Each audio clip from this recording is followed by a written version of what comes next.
However, some people are scared of chaos, scared of destroying the country, the economy, the investment. Yesterday, don't forget, yesterday the Egyptian Stock Exchange has the biggest loss in its history.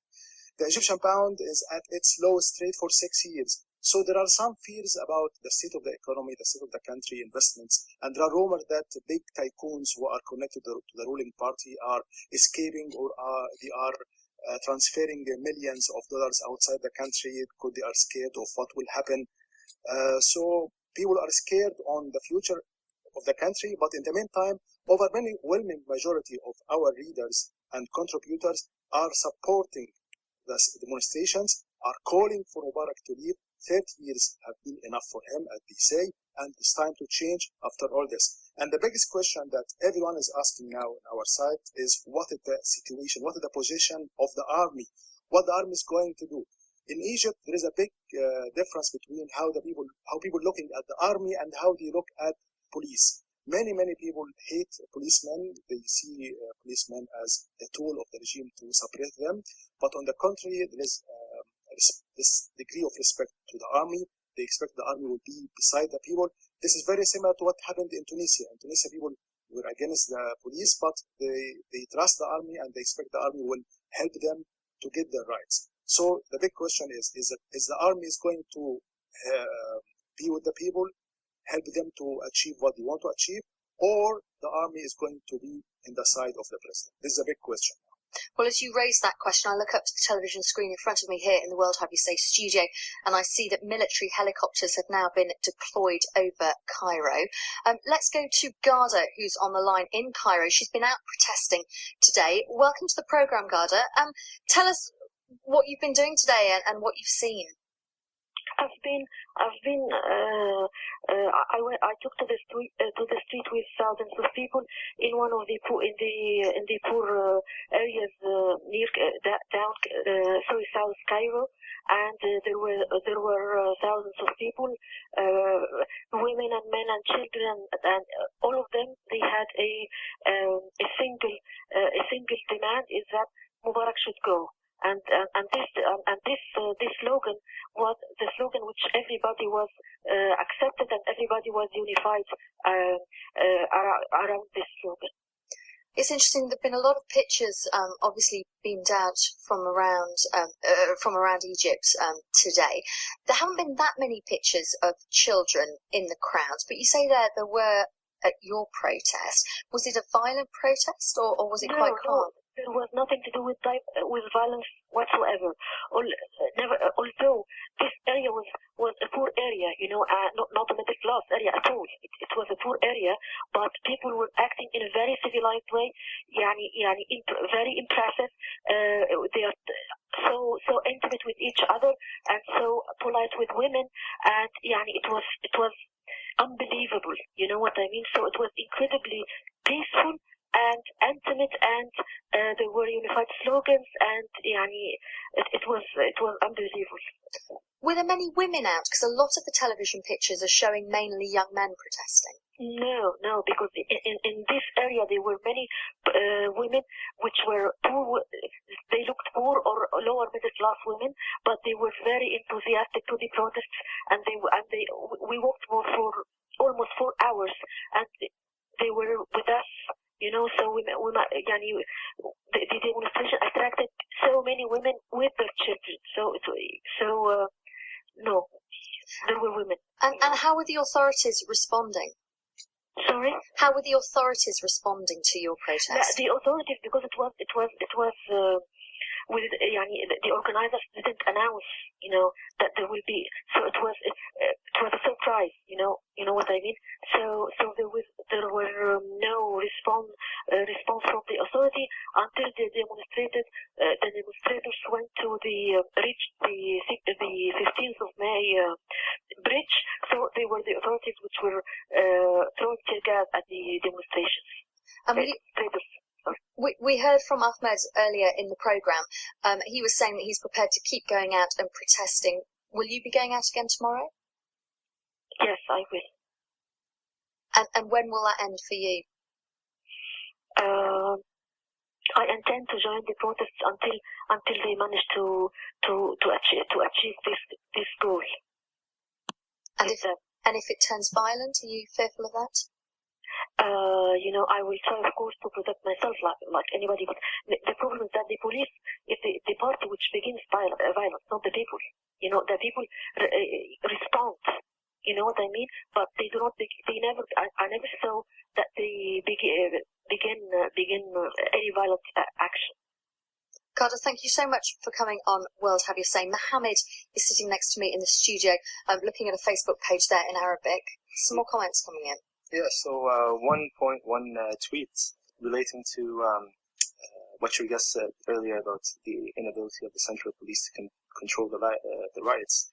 One eyewitness has just tweeted now, and he said that after afternoon prayers, 15 of the Central Police personnel immediately dropped their weapons in the River Nile. So I'm guessing that's from the bridge on top of the Nile, in sympathy and solidarity with the riots. So, and this is actually not the first time I see this tweet. I've been seeing it throughout the day. We haven't seen it on the first day, so we haven't seen it on the 25th or the 26th or the 27th, but today we're seeing it. And certainly there have been reports from news agencies throughout the day that some police have stripped off their uniforms and joined the protesters. As we say, it's so difficult to verify these claims, but certainly this is something that has come up time and time again throughout the day. Saberto in Uganda has messaged us on Facebook. He says it's a turning point in Egypt because the civilians and citizens are tired of dictators who think that they are flamboyant and fierce. Michael on Facebook says the Egyptian president will never give in to the protesters, seeing what has become of Ben Ali of Tunisia. And James has got in touch with us on Facebook from Kenya. The Egyptian government should apply some sense on how to react to the protest. To save time and prevent enormous losses, the Egyptian government should quickly yield to the people's demands. After all, they won't rest until they achieve their mission. That's certainly what we heard from Garda there in Cairo. Let's speak to Ali, who is Egyptian but is in Holland at the moment. Welcome to World Have Your Say. And Ali, you've been protesting today. We have organized a peaceful demonstration today in front of the Egyptian embassy in The Hague, and we're actually quite surprised that a lot of Egyptians turned out, considering that we organized it, or we spread the word like only one day before. Are you surprised at what's happening in Egypt? It's been an incredible day to watch the pictures coming out of Egypt. We are not fully surprised from everything that's happening. We are definitely not surprised there are those demonstrations taking place, but we are surprised from the reply that we are getting from the police against those demonstrators, especially that obviously the people are very peacefully demonstrating, and there were a lot of video footages on the internet and circulating on Facebook with people giving the rights police flowers and trying to tell them, we are with you, we are supporting you, so please don't attack us. It's just a very peaceful demonstration. Okay, Ali, thank you for joining us from Holland. I understand Mahmoud Al-Kassas from BBC Arabic has to leave us. Just give us a quick upsum, if you would, in sort of 15, 20 seconds of what you're hearing in Arabic. The turning point that we are talking about is really important. Many people would say, yes, this is a turning point in Egypt because of Tunisia impact. After Tunisia, people feel that this is a time to change, as it happened in Tunisia. Thank you so much for joining us, and we'll continue this conversation after the latest BBC World News.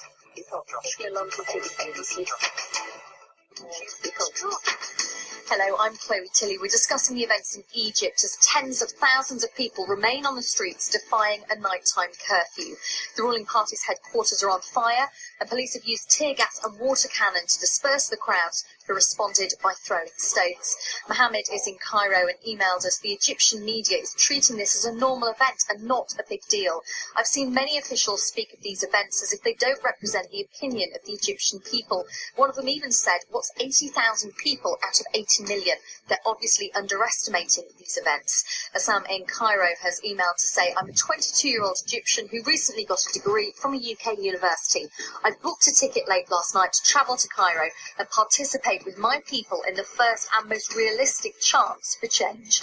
Excuse me. And Mohammed, who's also in Cairo, says, please let the world know we're isolated. There's no internet, no text, no phone calls. I want to check on my family and I can't. You made Wolrd Have Your Say. @bbc.com. We're getting reports in from Reuters that protesters have stormed the Egyptian state TV building. Apparently state TV is still on air, but that's what Reuters is reporting. They're also reporting that a convoy of army tanks are driving through the streets of Cairo. Well, still with me here in the World Have You Say studio is Mohammed, an Egyptian who's here in London, took part in Wednesday's programme, and he's sitting looking at some of the messages coming in on Facebook and on Twitter in Arabic. We're also joined on the line by Azza, who is in Cairo, who's been protesting today, and also Jian, who is in Cairo. Welcome both of you to World Have You Say. Azza, first of all, tell us what you've seen today.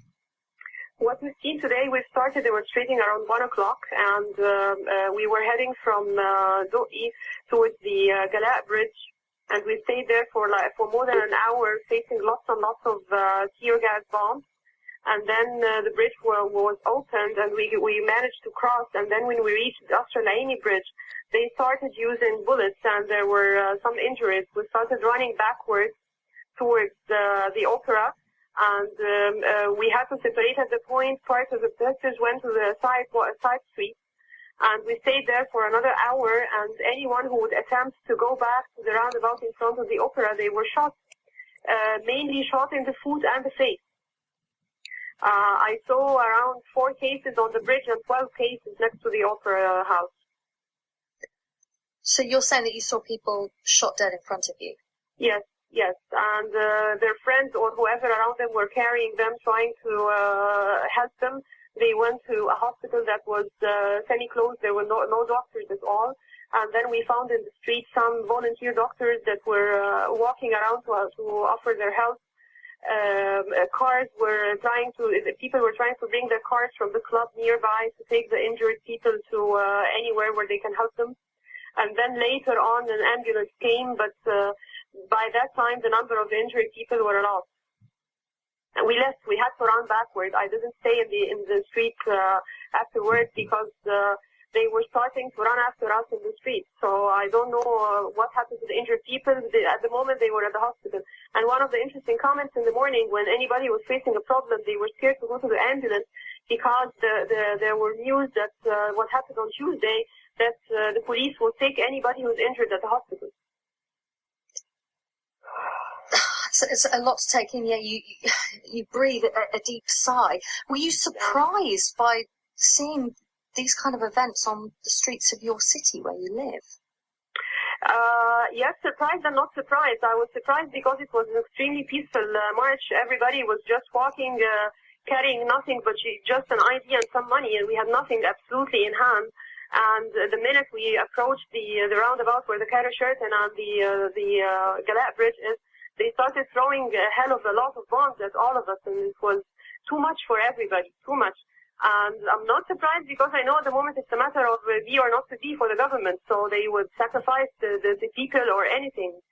And I'm not surprised by what's happening in downtown. I'm not surprised by the fires because it could be that the government is doing that to tell the whole world that they're trying to rescue the museum or whatever. So you're saying that protesters were completely against any kind of riots or damages. So at the protest you were at today, there was no violence, no stones thrown. It was totally peaceful, but the police then opened fire. Yes. They were firing at people who said loudly that we're just a peaceful march asking for our rights and we're not hurting anybody or destroying anything. And they announced that there was a car that went on fire midday. That's true, but it was not by protesters. What happened is they were throwing at us the bombs, the tear gas bombs, and it would fly and go back to them sometimes. So the 2 cases that happened is one of the bombs went back to the car and it put it on fire, and another one went to the balcony of a building and the apartment was on fire. Nothing was on fire by the protesters at all. As of what you've witnessed today, has that put you off? Does that mean you'll now stay at home? No, not at all. Not at all. It would never put me off. On the contrary. If they were all of us, we have to move together and we have to continue because this is the time. We've been silent for 30 years. This is the time.